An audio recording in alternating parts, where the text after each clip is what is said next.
I asked Diane Overgard if she wanted me to say something specific about her, and she told me you can say whatever you want. Extremely dangerous, extremely dangerous.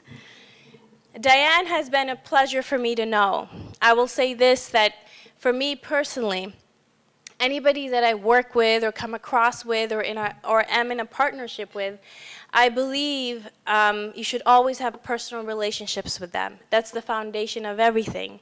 So I do become friends with the people I come across. And I came across Diane, and it was very, very easy to become her friend. And I was shocked and surprised about how accomplished she was and how down to earth she was. And she really, really symbolizes the personality that we want to emulate at Skinless and help women be.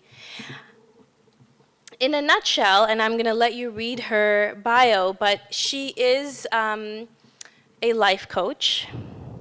Her job is to make you realize you have a fantastic life. Her job is to make you realize that you can do what you need to do, and she does her job very well. In addition to that, she's a president of the Women's Committee for the Chamber of Commerce in Naperville, so she's extremely accomplished that way. She has also written books on parenting, and she also is a life coach, not for your personal issues, but for your professional issues. So as a holistic, fully evolved woman, I asked her to start the day off for us, because unless we start from the right perspective, with the right attitude of someone who has conquered odds and can help us take this walk together, this day won't be as fruitful. And I'm so glad I did. So without further ado, Diane Overgard.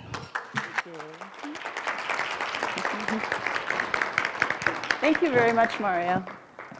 So my topic this morning is balance. And you have two tasks in order to kick off your day. So you will see that there is a wooden triangle, either at your table or at the table behind you, and a dowel. So you have two jobs. One is to balance that dowel on the wooden triangle, and your second job is to learn the first names of all the women that you work with on this project of balancing the dowel on the triangle. So I'm going to give you about 2 minutes. Balance that dowel.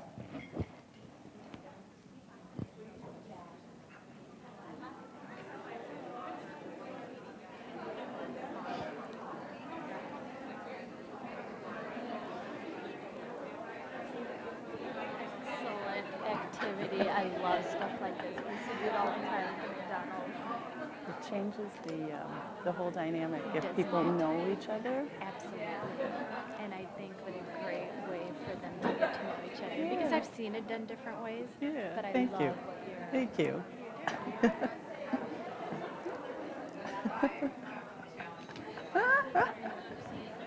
Yes, this is great. Is it working? Is it working? Yes. Yes. Okay. All right. All right. We have success. We have success. Do you have success? Oh, look at what these ladies did. So over here, we've been, it's tipping and turning, and they're being so careful, and nobody should bump the table, and maybe we shouldn't even breathe. But over here, look what these wise women did. They just laid it down and put the dowel on top. Brilliant, brilliant. So what did you learn about balance in that exercise? Say that again. It's never perfect. But look, yes. All right. What would have made it easier, cheaters over here, what would have made it easier for you? What could you have focused on that would have made that easier? Or is there something you could have added to that exercise to make it easier? Support. Ooh, that's good. And a good foundation. Yeah. So the thing about balancing that dowel on that tiny little tip of the triangle is that the main, the variable is that tip. What if that tip, might that have been the core? What if that core would have been squishy? What if you had a ball of Play-Doh on the tip? That would have been easier.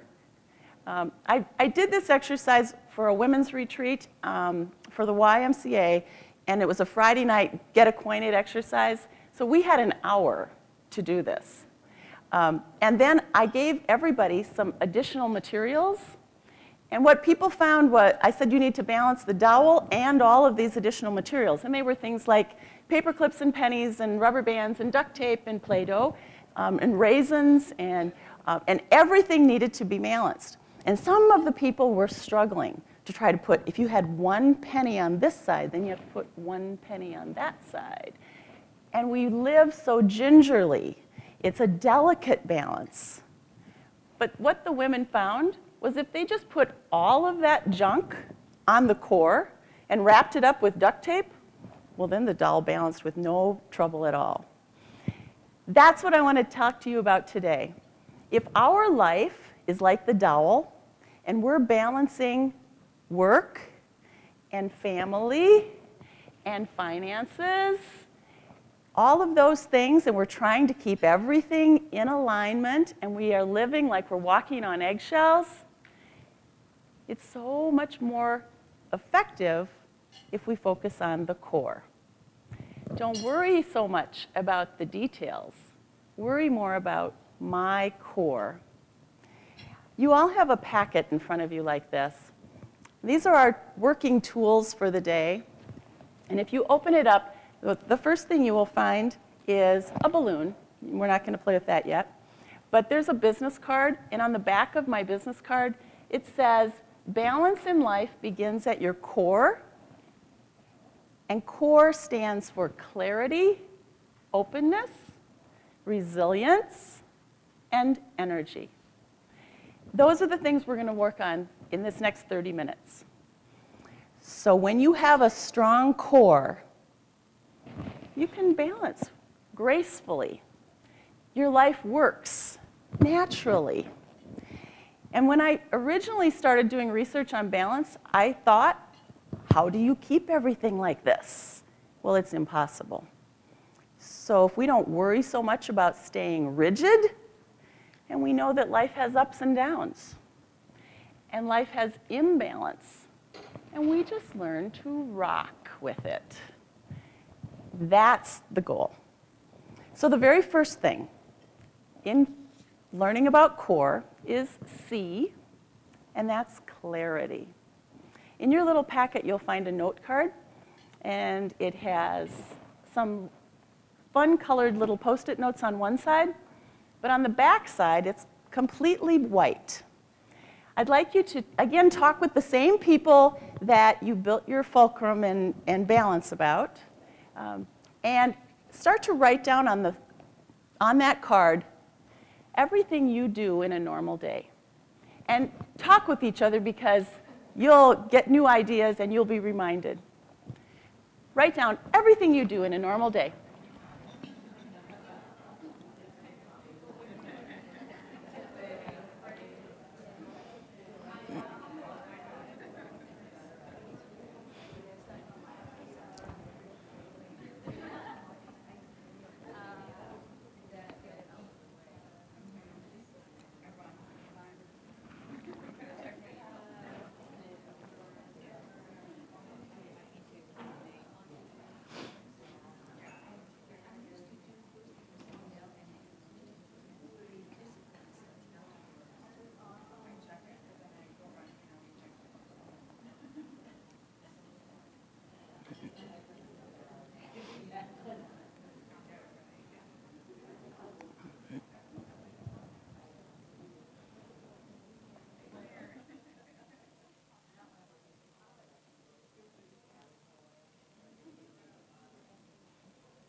Okay, in the essence of time, I'd like you to come back together. And you can finish this as a piece of homework for yourself. Just writing down everything that we do is the first step in getting clarity. We do so much. And now when you look back on that list, Can you choose one thing that you would put a number 1 by as the most important thing that you do? When you look at all the things, is there something that just leaps off the page as that's really, really in alignment with my values? If not, I would say add something to your day. And the point about this whole thing is own your day. Sometimes we go through our day just doing whatever comes into our life. When I originally started my day, the first thing I would do when I got to my desk was turn on my computer and check my emails. What I have realized over the last couple of months is that when I do that, now I'm starting to live someone else's life, because I'm doing whatever that email asked me for, and somebody else was building my schedule. Now I have started that when I get to my desk, I take out a clean piece of paper, and I just write down 5 things that I think I'd like to accomplish during the day. Then I go to the emails, and I see how other people's requests and demands fit in. But it's my day. It's not someone else's. And it's amazing how much more effective and productive and clear I've become. In your handout, there's another little piece, and it says small group coaching. I do group coaching with topics that are a slice of life. And if you see the topics, end procrastination paralysis. Procrastination. We procrastinate because we're so overwhelmed. Thrive after tragedy. Every life has obstacles. Get out of a rut. Sometimes we do the same thing over and over and over, and we're not using our creativity. We're not doing what we're really passionate about. We're just doing the same thing we did yesterday. And just be happier. Another topic that I do, which is not on this particular card, but it's called Stop Being Scattered. And of all of these topics that I do on Thursdays, that is the most popular. That's the one that brings the most people. I think, isn't it amazing how scattered we all are? And it's because of all that stuff on your white card. We do so much. We wear so many different hats. You know, work-life balance was a big topic about 15 years ago. We don't hardly even hear about it anymore. It's just an assumption that we're going to do it. We balance our career and our family. We don't only just go to work anymore. There are so many women in this room who have started businesses, who are creating movements, throwing their passions into making an impact in the world. How do we keep balance with all of that? So be clear and own your schedule. The next letter, now there's one thing I want to do with that. If you're clear, the thing that you're clearing up is confusion. So on the back side of your white card, you'll see those fun, colorful flags.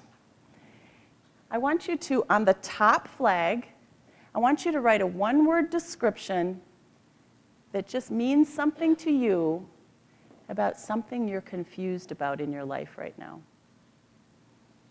As you wrote down all of the things in your day, what's one thing that's confusing? It can be personal, it can be professional, it can be long-term, it can be short-term. But what's one thing that's confusing? Give it a one-word label and write it down on that flag.